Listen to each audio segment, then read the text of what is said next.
สียงนกเสียงลิงเด้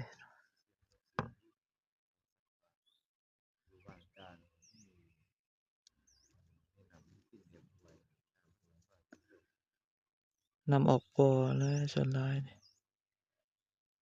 ป๊าดพี่น้อยเสียงนกมีแต่บอนเดียวนี่เนาะ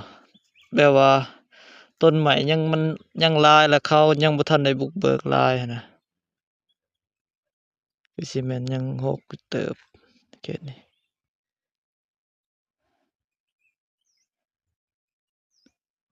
บ่อนเดียวแหละหกสุดป่าลึกต้นไม้ก็สูงพี่น้อย